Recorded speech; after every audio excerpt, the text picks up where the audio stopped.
Oi, bom dia, sou Carol, somos a Igreja de Cristo daqui de Salvador e gostaria de dar um bem-vindo a todos essa manhã de domingo.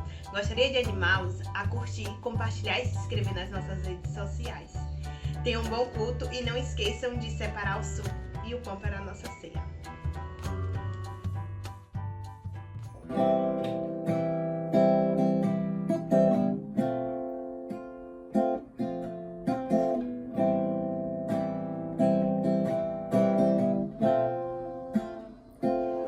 Um dia a gente aprende a confiar em um Deus que faz milagres, que ouve a nossa oração, que se faz presente aqui. Um dia a gente aprende a dar um passo só de cada vez, mas sem duvidar,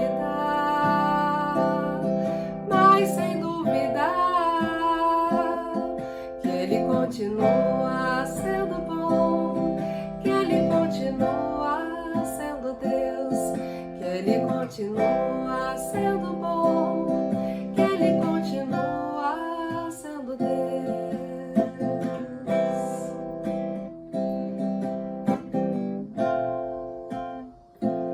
Então chega o dia de viver tudo que se aprendeu e a enxergar até o que não se pode ver. Chega o dia de entender, até ouvir o não de Deus, mas sem duvidar,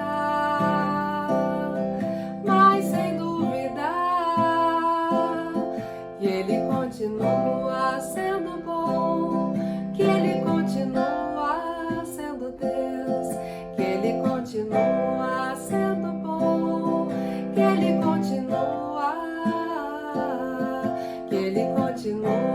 sendo bom, que Ele continua sendo Deus, que Ele continua sendo bom, que Ele continua sendo Deus.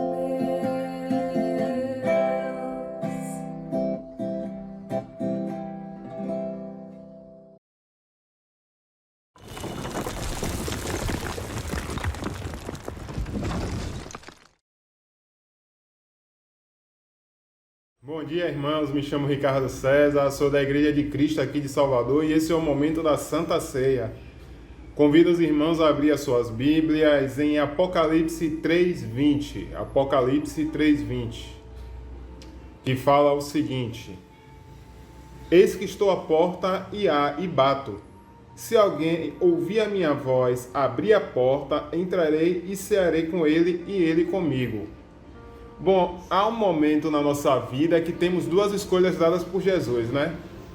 Quando ele bate na porta, ou nós ouvimos e abrimos a porta, ele entra, senta à mesa conosco e ceia, ou então escolhemos o que não é certo, né? Que não abrir a porta.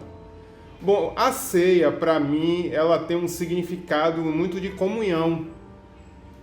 E assim, eu imagine assim, entrar e sentar. Imagine você chamar uma pessoa conhecida, uma pessoa querida sua, um amigo, para estar almoçando, jantando, estar compartilhando a mesa para você de algum modo. Pensa nesse momento, é um momento assim de muito... Você não vai chamar uma pessoa que você não gosta. Você não vai convidar uma pessoa que você não tem afeto, que não tem o amor. Você vai convidar alguém que você ama, né? Alguém que você queira estar compartilhando a mesa, compartilhando ideias, estar em sintonia com essa pessoa. E quando eu penso na Santa Ceia, um momento que Cristo se sacrificou, eu penso em um momento assim de querer estar próximo de Deus, querer estar em sintonia com Cristo. É um momento assim que eu quero estar junto, que eu quero estar ali nos mesmos pensamentos, eu quero estar ali bem próximo. E esse, para mim, é o significado da Santa Ceia. Você está próximo de Cristo. Você está em sintonia com Cristo. Está com os mesmos pensamentos. E essa escritura eu vejo isso, né? Eu vejo assim, entrar e ceiar, convidar alguém, estar presente com alguém, para estar compartilhando a mesa, para estar compartilhando ideias, Não só o alimento, que é importante, mas sim o ato de estar juntos, né? E que nós possamos estar mais juntos de Deus. Tirar esse momento para estar unidos em sintonia, com o mesmo pensamento com Cristo. Porque afinal de contas Ele se sacrificou para que nós tivéssemos vida e vida com abundância. É essa mensagem que eu queria passar com vocês à Santa Ceia e queria chamar todos a uma oração. Santo Deus, Pai, Deus, aqui eu quero agradecer por esse momento, agradecer, Senhor, porque o Senhor se sacrificou por nós, agradecer por esse momento de comunhão, esse momento que estamos ligados ao Senhor, Pai. Deus, que nós possamos, Pai, a cada dia, meu Pai, a cada momento estar mais sintonizados, mais em sintonia com o Senhor, Pai, buscando mais de Ti, Pai. Em nome de Cristo Jesus, que o Senhor possa estar abençoando esse momento da Santa Ceia, abençoa o pão e o vinho, o suco de uva que iremos compartilhar, Pai. Deus, que possa ser um momento ímpar, Pai, na nossa vida, que nós possamos estar ligados ao Senhor mais e mais, Pai. Assim como estamos com nossos amigos, Pai, que estão fisicamente aqui conosco em terra, quando nós almoçamos, jantamos, como convidamos alguém para estar compartilhando a mesa com a gente, Pai. Em nome de Cristo Jesus, eu oro grato por tudo, Deus. Amém. Amém, irmãos. Muito obrigado e tenham um ótimo domingo. Ensina-me a sentir teu coração, Jesus, quero ouvir teu respirar, tirar teu fôlego com a minha fé e te adorar.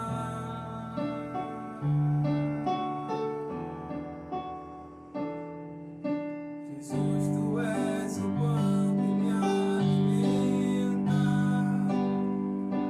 o verbo vivo que desceu do céu, vem aquecer meu frio coração com teu amor, abraça-me, abraça-me, cura-me, cura-me, unge-me, unge-me,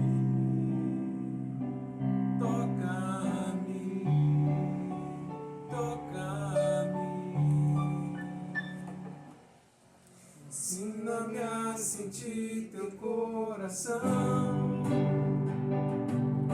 Jesus, quero ouvir teu respirar,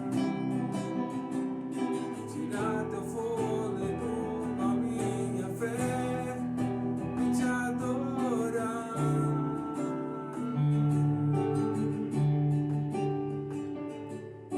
Jesus, tu és o pão que me alimenta, o verbo vivo que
Olá, irmãos! Esse é o momento das nossas ofertas e eu quero compartilhar um pouco com vocês sobre o livro de Efésios. Está no capítulo 1, no verso 7.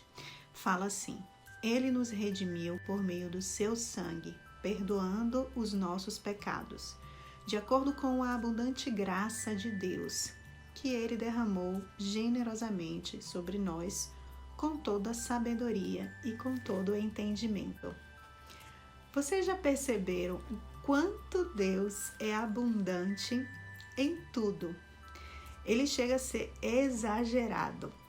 Ele faz muito mais do que ele disse que faria. Ele sempre exagera em amor, em bondade, em graça. Ele é exatamente perfeito, na medida exata que precisamos, que eu preciso e que você precisa. E nós, como nós somos com o nosso Deus, como nós temos devolvido a Ele aquilo que Ele tem nos ofertado com tanta abundância, aquilo que Ele tem nos presenteado e nos agraciado. Eu penso que quando ofertamos a Deus, declaramos a Ele o nosso amor, a nossa confiança e dizemos a Ele que estamos prontos para fazer aquilo que Ele nos pede, aquilo que Ele nos ensina e que queremos estar perto dEle. Isso é oferta para mim. E o que tem sido oferta para nós, para vocês, meus irmãos?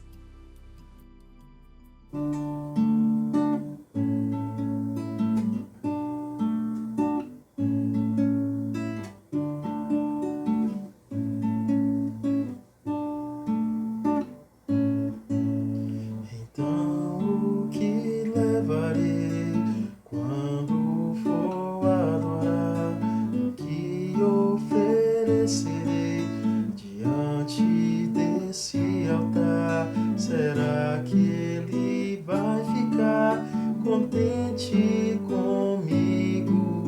Será que ele ouvirá minha voz quando eu falar?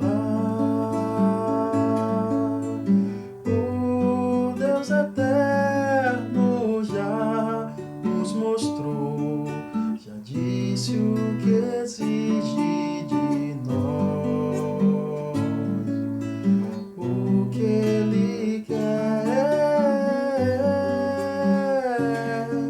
Ser justo,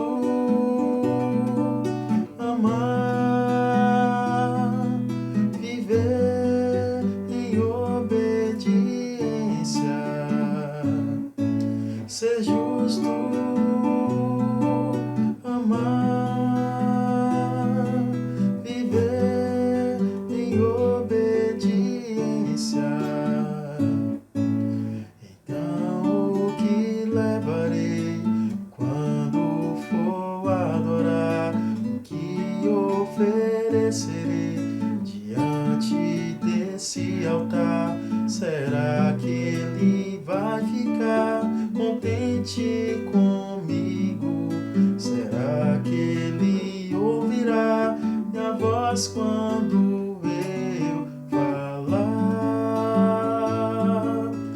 O Deus eterno já nos mostrou, já disse o que exige de nós, o que ele quer. Ser justo, amar, viver em obediência. Ser justo, amar, viver em obediência. Então o que levarei quando for adorar? Bom dia, meus irmãos, bom dia, meus amigos, todos que estão nos assistindo nessa manhã.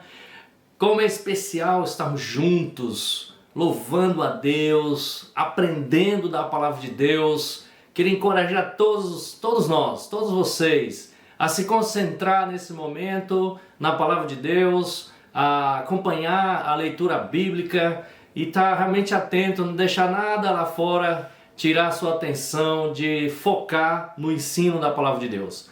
E no sábado que vem vamos ter um grande casamento na nossa igreja.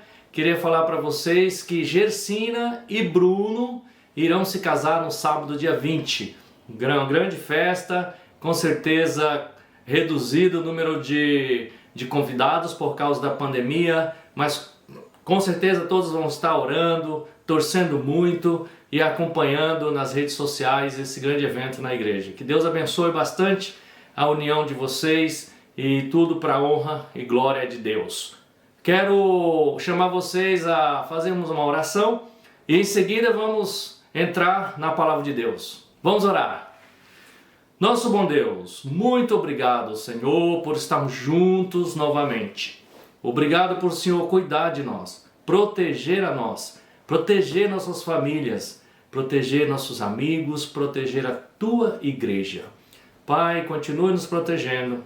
Esteja conosco nessa manhã, ajuda-nos a ouvir a Tua palavra, ter o desejo de obedecer e seguir a Cristo Jesus. Obrigado pela minha família, minha esposa, meus filhos, obrigado pela família de cada um aqui. Eu oro grato ao Senhor, em nome de Jesus. Amém. Amém. Quero chamar todos a abrir a palavra de Deus junto comigo em Josué, capítulo 3. Vamos ler juntos. Vamos lá, Josué, capítulo 3. Abra sua Bíblia aí no livro de Josué. Josué 3, versículo 1. Vamos começar lendo aqui. A palavra de Deus diz assim: De manhã bem cedo, Josué e todos os israelitas partiram de Sitim e foram para o Jordão, onde acamparam antes de atravessar o rio.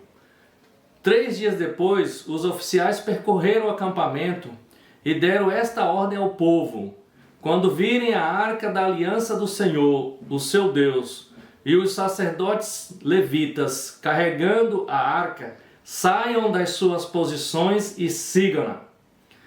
Mas mantenha a distância de cerca de 900 metros entre vocês e a arca, e não se aproximem.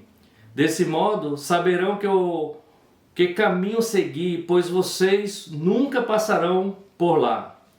Josué ordenou ao povo: santifique-se, pois amanhã o Senhor fará maravilhas entre vocês. Vamos ler até aqui, depois a gente segue lendo um pouco mais. Para a gente entender esse texto, depois da morte de Moisés, Deus levantou Josué para conduzir o seu povo. Deus falou para Josué, havia falado para ele: seja forte e corajoso. Deus repetiu de novo, dizendo: seja forte e muito corajoso e não desanime. E Deus disse para Josué: eu sou o Senhor, eu estou com você por onde quer que você vá, por onde quer que você for. Josué já havia atravessado o Mar Vermelho, era um homem já de experiência, e agora ele estava diante de uma situação para atravessar um rio Jordão em direção ao Canaã. Canaã estava do outro lado e ele tinha essa missão de levar o povo de Deus. E então eles estavam agora na beira do rio para atravessar para o outro lado, só que eles precisavam agora de fé. Era uma tarefa difícil atravessar aquele rio. 40 anos atrás eles tinham tido uma missão de atravessar o Mar Vermelho, e também eles tiveram que ter fé para isso acontecer, e 40 anos depois eles estavam diante de um rio para atravessar, precisando de fé. E com 2 milhões de pessoas no mínimo, eram muita gente, homens, mulheres, crianças, eram muitas pessoas para atravessar. E o Rio Jordão era um rio largo, não tanto quanto o Mar Vermelho, mas Nessa época, diz os historiadores, que esse rio enchia muito. Era época de degelo das montanhas e o rio ficava muito cheio e fundo. Ele poderia variar de 1 metro a 40 metros de profundidade. Imagina o quanto que eles tinham que lutar, ter fé para atravessar aquele rio e ir para o outro lado. E chegando lá, a cidade de Canaã era uma cidade que precisava ser conquistada. Não era chegar lá e a cidade já estava aberta esperando eles. Não era bem assim. Eles tinham que lutar contra o exército amigo, contra carros de guerras que estavam lá. E a Canaã era uma cidade fortificada, exigia a fé deles em Deus para passar por aquele rio e chegar do outro lado e encarar ainda os inimigos. E esse povo chegaram lá nessa região e estavam dispostos a passar tudo isso porque Deus havia falado para eles que a terra era deles e que eles iriam conseguir. Imagina, todo esse povo, quando saiu do Egito, eles saíram como escravos. E eles vêm até o Mar Vermelho, até chegar no Mar Vermelho ainda eram escravos, porque eles estavam sendo perseguidos até lá. E quando eles atravessaram o Mar Vermelho, saíram do outro lado um povo livre, um povo com Deus. Olha como os desafios e a fé nos ajuda a libertar a nós dos nossos medos, das nossas inseguranças. E depois de 40 anos andando, agora Josué sendo levantado por Deus para estar com eles, eles chegam agora diante de o Rio Jordão, agora como povo livre, mas a fé precisava ter. A fé para passar aquele rio e ir para o outro lado. A fé vai estar sempre precisando ter em nossos corações para a gente galgar novos tempos, novos rumos em direção ao nosso Deus. E é interessante a gente ver na história que eles tinham que montar barracas, desmontar barracas na orla. Era uma coisa, um trabalho constante e contínuo que eles tinham que fazer para poder chegar no alvo que eles precisavam estar. No versículo 5, para quem está chegando agora, Josué 3, vamos ler o versículo 5 de novo. O versículo 5 diz assim: Josué ordenou ao povo: santifique-se, pois amanhã o Senhor fará maravilhas entre vocês. Essa escritura traz muita informação para nós. Inclusive o tema da nossa aula de hoje é a travessia, né? Eu não falei no começo, a travessia, que é o título do texto. E Josué diz aqui para o povo se santificar, porque amanhã eles iam ver grandes maravilhas. Deus chama o seu povo a se santificar. Por que Deus chama o seu povo a se santificar? Porque o povo não poderia fazer ou realizar nenhum milagre daquela plenitude de parar as águas, de represar as águas. Eles não tinham poder para isso. Mas Deus queria fazer isso diante de um povo santificado, diante de um povo que estavam puros, consagrado a Ele. E Ele fala: amanhã de manhã Deus vai fazer grandes maravilhas no meio de você. Deus queria fazer o grande poder e grandes maravilhas, e o povo precisava fazer a sua parte. Qual que era a sua parte? Santificar. Santifique-se diante do Senhor. Se tem uma coisa que mostra o nosso temor e o nosso respeito a Deus, é estar disposto a se santificar. E Josué vai lá e ordena ao povo: santifique-se. E santificar é como consagrar, purificar, é estar em devoção a Deus, do interior de cada um de nós com Deus, porque Deus iria realizar grandes milagres ali. E Deus realiza milagres em corações puros, corações que estão buscando a glorificar o nosso Deus.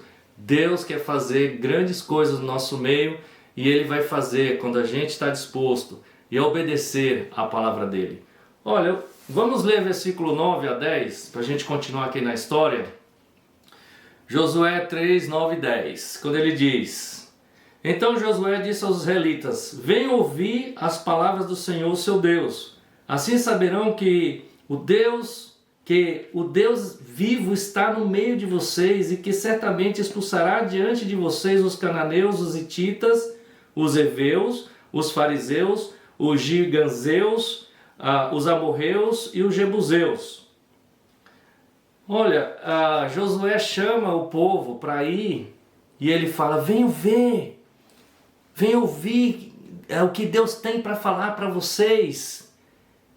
E eles foram, ele falou: Deus está no meio de vocês, o Deus é vivo, Ele está com a gente. A gente entende isso aqui, que quando a gente está disposto e abre nossa mente, nossos ouvidos para ouvir a Deus, para ouvir a palavra dEle, a gente vai perceber que Deus é poderoso, que Deus está no nosso meio e que Ele quer certamente realizar grandes coisas no meio de nós e em nós. E Josué falou: certamente Deus vai expulsar esse povo e vocês vão ficar aqui. E eles arriscaram a sua vida por ouvir o que Josué estava falando para eles. Quando a gente ouve a palavra de Deus, a gente está disposto a arriscar a nossa vida. Arriscamos a nossa vida por Deus porque sabemos que tem um Deus grande e poderoso que deu tudo por nós, que já nos deu a vitória. E nós fazemos isso por fé. E é interessante a gente poder seguir a leitura aqui no versículo 11. Vamos ler junto.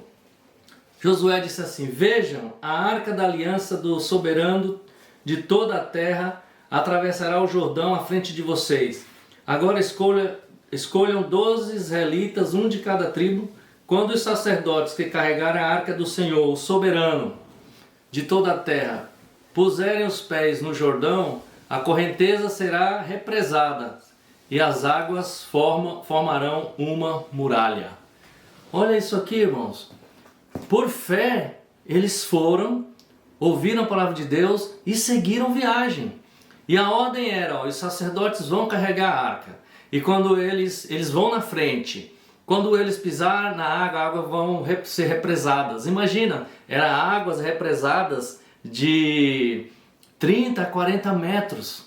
Só o poder de Deus para fazer tudo isso. E quando os sacerdotes foram na frente e carregando a arca, e eles pisaram na água, olha o que aconteceu aqui no versículo 15. O Jordão transborda em ambas as margens na época da colheita. Assim que os sacerdotes que carregavam a arca da aliança chegaram ao Jordão e seus pés tocaram as águas, a correnteza que descia parou de correr e formou uma muralha a grande distância, perto de uma cidade chamada Adã, nas proximidades de Zeratã. E as águas que desciam para o mar da Arabá, o mar salgado, escoaram totalmente. E assim o povo atravessou o rio em frente de Jericó. Os sacerdotes que carregavam a arca da aliança do Senhor ficaram parados em terra seca no meio do Jordão, enquanto todo Israel passava, até que toda a nação atravessou pisando em terra seca. Aconteceu exatamente como Deus falou. Eles foram na frente. Imagina eles no meio do Rio Jordão, 40 metros de água, parado, emparedado ali, eles parados ali e o povo passando. Nós não estamos falando aqui de 100 pessoas, de 1000 pessoas passando, nós estamos falando de 2 milhões de pessoas passando.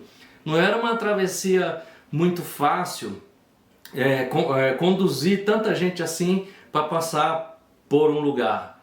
Mas eles creram e eles passaram em terra seca, né? O que parecia impossível foi possível por causa da fé deles. Irmãos, amigos, todos que estão nos visitando, nossa fé em Deus faz a gente passar por vales ou por lugares, montanhas ou lugares bem difíceis, como se estivesse plano, como se estivesse voando ou navegando em águas profundas e calmas, porque assim é o nosso Deus. Quando a gente acredita, a gente coloca a nossa fé no Deus Todo-Poderoso. Então eles passaram, terra seca, está do outro lado. Vamos ver o que aconteceu aqui em Josué 4. Vamos seguir lendo. Quero chamar você a ler comigo, ou acompanhar aí no seu celular, ou na televisão, no seu tablet. Vamos ler Josué 4, do versículo 1 em diante. Quando toda a nação terminou de atravessar o Jordão, o Senhor disse a Josué: escolha 12 homens dentre o povo, um de cada tribo, e mande que apanhe 12 pedras do meio do Jordão, do lugar onde os sacerdotes ficaram parados. Leve-nas com vocês para o local onde forem passar a noite. Josué convocou os 12 homens que escolheram dentre os israelitas, um de cada tribo, e lhe disse: passe adiante da arca do Senhor, o seu Deus, até o meio do Jordão. Ponha cada um de vocês uma pedra nos ombros, conforme o número das tribos dos israelitas. Elas servirão de sinal para vocês. No futuro, quando seus filhos lhe perguntarem: que significam essas pedras? Responda que as pedras do Jordão foram interrompidas diante da arca da aliança do Senhor. Quando a arca atravessou o Jordão, as águas foram interrompidas. Essas pedras serão um memorial perpétuo para o povo de Israel. Então aqui a gente vê Deus consolidando aquilo que ele tinha planejado. Deus falou: olha, agora não acabou ainda, Josué. Vamos fazer o seguinte: escolha aí 12 homens, mande apanhar pedras, e essas pedras eram para ser pegas no meio do Rio Jordão, colocar nos ombros e carregar. Interessante, né? A forma como Deus trabalha na nossa vida. E qual era então o objetivo dessas pedras? Para que Deus queria que eles levarem essas pedras? E diz a história que da onde eles estavam, do Jordão, até o lugar onde eles iam acampar, eram mais ou menos 4 quilômetros. Imagina, 4 quilômetros carregando pedra no ombro, e iam acampar com fome, com muita gente, mas essas pedras iam servir como um sinal para o povo de Deus no futuro. As novas gerações, era um marco que Deus queria consolidar ali, um testemunho do poder de Deus e de sua fidelidade em poder levar o seu povo até a terra prometida. E ele falou: quando os filhos perguntarem aos seus pais qual é o significado dessas pedras, eles falam, dizem assim: o significado dessas pedras é que Deus é fiel à aliança, Deus é fiel à aliança com o seu povo, e que Deus cumpriu o que ele tinha prometido com o seu povo, tirando o seu povo da escravidão e trazendo para a liberdade, para a terra que mana leite e mel. Assim é o nosso Deus. Diz a história, e a Bíblia fala que está lá até hoje, permanece até hoje essa aliança com Deus, esse monumento, esse momento que Deus abriu o Rio Jordão. Essas pedras estão lá como memorial para que outras gerações possam perceber. E eles entraram no rio adentro e ergueram mais um monte de pedras, né, com 12 pedras no rio. Então eles fizeram a mais que Deus pediu, porque a gente continuando lendo aqui, no versículo 9, fala: Josué ergueu também 12 pedras no meio do Jordão, no local onde os sacerdotes que carregavam a arca da aliança tinham ficado. E elas estão lá até hoje. Então a gente vê que Josué falou: nós vamos erguer aqui também no Rio Jordão um memorial. E continuando lendo, aqui no versículo 10, os sacerdotes que carregaram a arca permaneceram em pé no meio do Jordão até que o povo fez tudo o que o Senhor ordenara a Josué por meio de Moisés.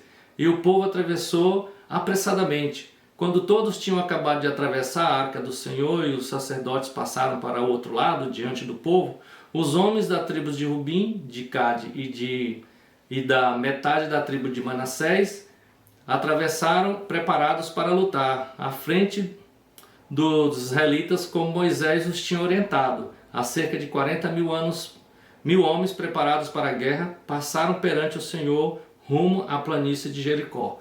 Você vê que esses homens aqui estavam preparados. Eles fizeram como Deus falou, eles atravessaram tudo, mas eles estavam preparados para a guerra. O que a gente vê com isso? Que nós precisamos estar preparados para a guerra o tempo todo. Às vezes parece que quando a gente chega na igreja, a gente é batizado, parece que não vai ter mais guerra nenhuma.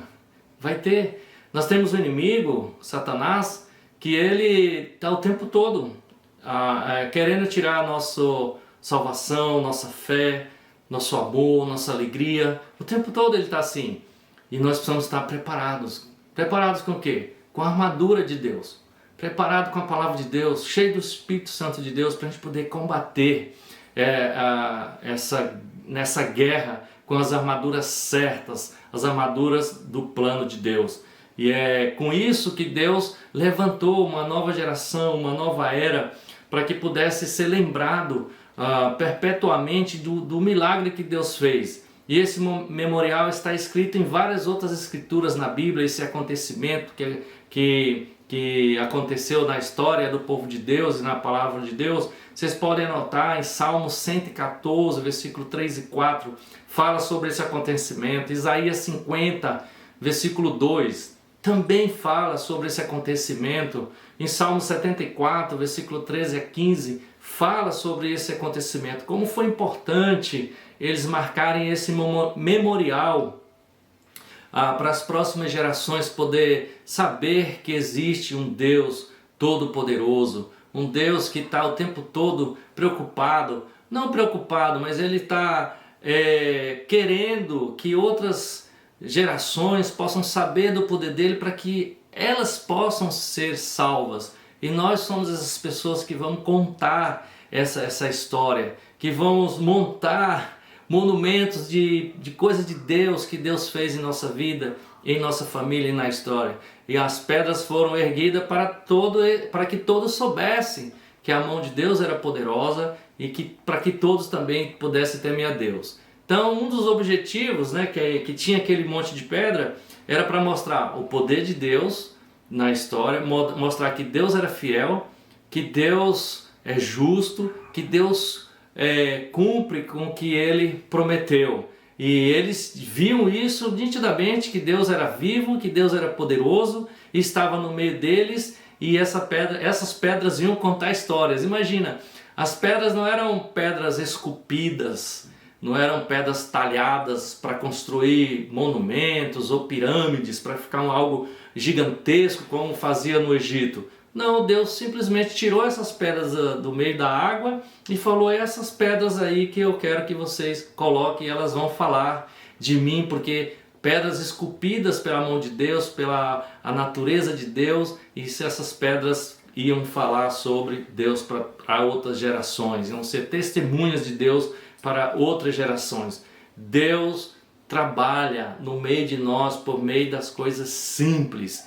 Deus usa pedras para mostrar o quanto Ele é bom e grandioso em nossas vidas e quanto Ele deseja nos salvar. E isso mostra que é um Deus visionário, é um Deus que sonha, e o sonho e a visão de Deus está sempre focado em salvar vidas.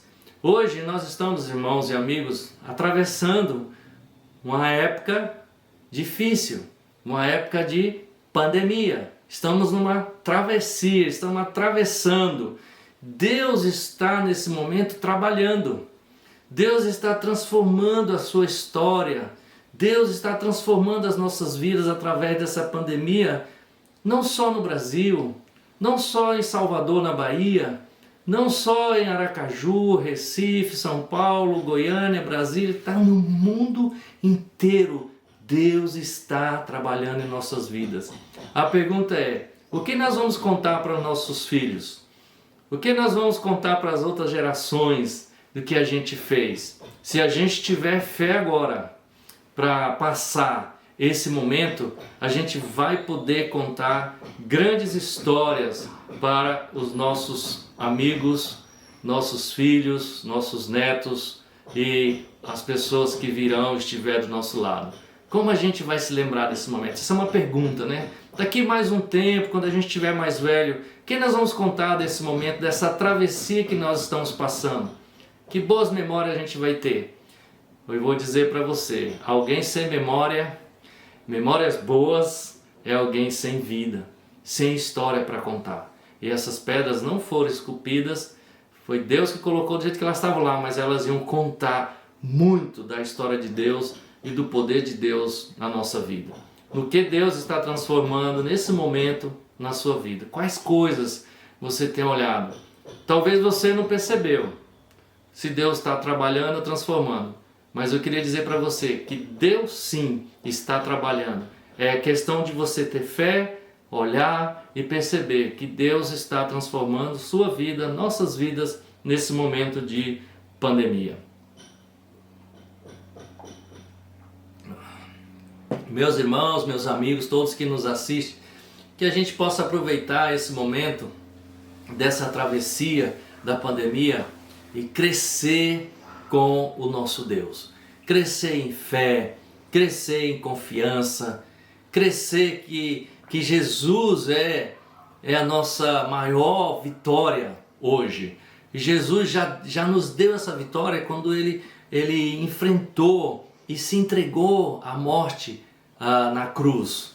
Hoje temos a palavra de Deus, a Bíblia, que é um marco, que é a memória de Deus, que é um sinal de que Deus está vivo e que Ele nos enche de fé e que nesse momento de pandemia a palavra de Deus deve ser a nossa maior alegria e a fonte de inspiração e fé em nossas vidas. Eu quero ler com vocês agora mais um texto aqui de Josué 4. Vamos ler Josué 4, o versículo 18, quando ele fala: quando os sacerdotes que carregavam a arca da aliança do Senhor saíram do Jordão, mal tinha posto os pés em terra seca, as águas do Jordão voltaram ao seu lugar e o cobriu como antes as suas margens. No 10º dia do primeiro mês, o povo subiu do Jordão e acampou em Gilgal, na fronteira leste de Jericó. E em Gilgal, Josué ergueu as 12 pedras tiradas do Jordão, disse ele aos israelitas: no futuro, quando os filhos perguntarem aos seus pais o que significam essas pedras, expliquem a eles: aqui Israel atravessou o Jordão em terra seca, pois o Senhor seu Deus secou o Jordão perante vocês até que tivesse atravessado. O Senhor seu Deus fez com o Jordão como fizeram com o Mar Vermelho, quando secou diante de nós até que o tivéssemos atravessado. Ele assim fez para que todos os povos da terra saibam que a mão do Senhor é poderosa e para que vocês sempre temam o Senhor, o seu Deus. Olha o objetivo e o significado de tudo isso. Deus estava fazendo tudo aquilo para mostrar para a nova geração, para mostrar para o futuro o que Deus tinha feito. E também para que possam ver o poder de Deus e temer a Deus o Todo-Poderoso. Que a gente possa ler passagens como essas e ver o poder de Deus e os nossos corações ficar cheios de alegria, mas de um temor santo, de um temor profundo, de saber que temos um Deus grande que está sempre conosco e nos protegendo, e que Ele vai nos proteger. A nossa parte é nos santificarmos, estarmos puros diante de Deus, pedir perdão aos nossos pecados e dar honras e glórias a Ele. Eu queria dar a todos vocês um forte abraço, dizer que amo muito vocês, pedir a cada um que concentre e refaça essa leitura de novo, e que a honra e a glória seja toda de Deus. Tenham todos um excelente dia e uma semana maravilhosa. E eu quero terminar com todos vocês agora fazendo uma oração. Vamos orar. Nosso bom Deus, muito obrigado por estarmos juntos, muito obrigado por poder aprender da Tua Palavra. O Senhor é bom e o Senhor tem dado prova disso constantemente em nós. Oramos ao Senhor, Pai, gratos, na certeza que o Senhor está conosco. Em nome de Jesus. Amém.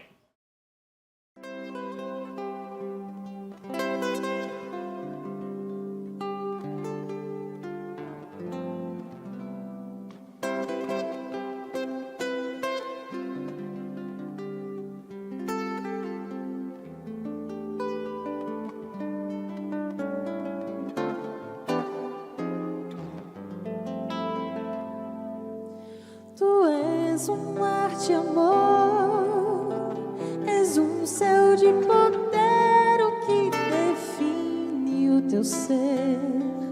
Como posso te compreender?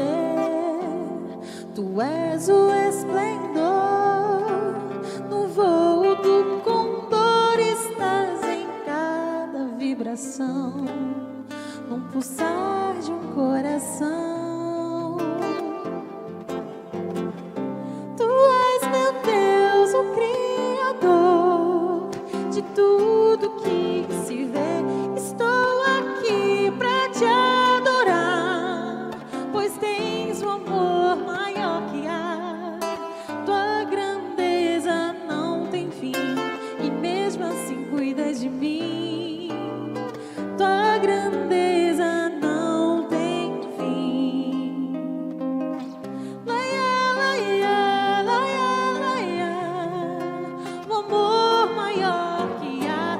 Laia, laia, laia, laia, viver pra te adorar. Tua grandeza não tem fim, e mesmo assim cuida de mim. Tua grandeza não tem fim. Mar de amor, és um céu de poder, o que define o teu ser. Como posso te compreender? Tu és o esplendor, no voo do condor estás em cada vibração, no pulsar de um coração.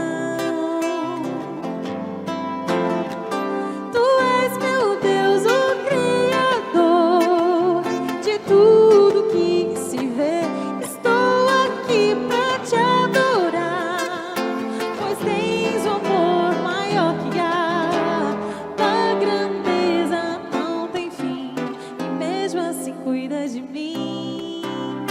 Tua grandeza não tem fim. Laia, laia, laia, laia, o amor maior que há. Laia, laia, laia, laia, viver pra te adorar. Tua grandeza não tem fim, e mesmo assim cuida de mim.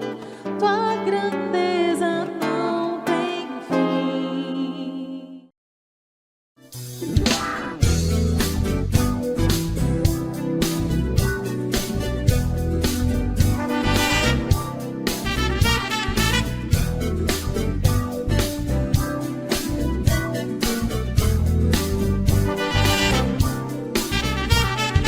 Hey, eu nunca vou voltar atrás. Tá decidido, definido, eu quero é mais. A vida, quero a vida. A vida verdadeira com uma razão, com seriedade, que sem amizade não dá certo não. Dá certo não. Quem quer conquistar tem que ir a lutar, sem medo.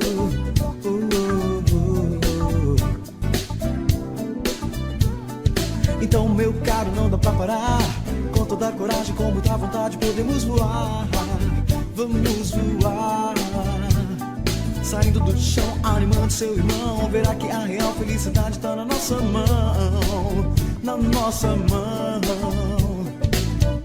Não desça da cruz e verá a glória, a luz. A gente vai vencer. Não, não desista. Conte o que há de bom. Cante em alto som. Faça a diferença, mostre seu valor. Marque muitas vidas onde você for. Seja a inspiração. Teu amor não é em vão. Vai nessa que é hora de você buscar. Agora que é hora de acreditar.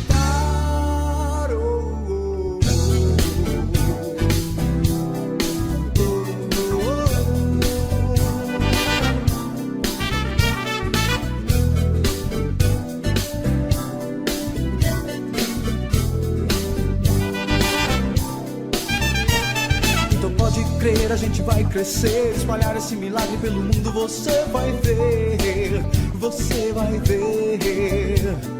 Vivendo a nossa causa com muita paixão, ajudando, acrescentando cada um com nossa convicção, a nossa convicção. Não basta sonhar, tem que ir a lutar, sem medo.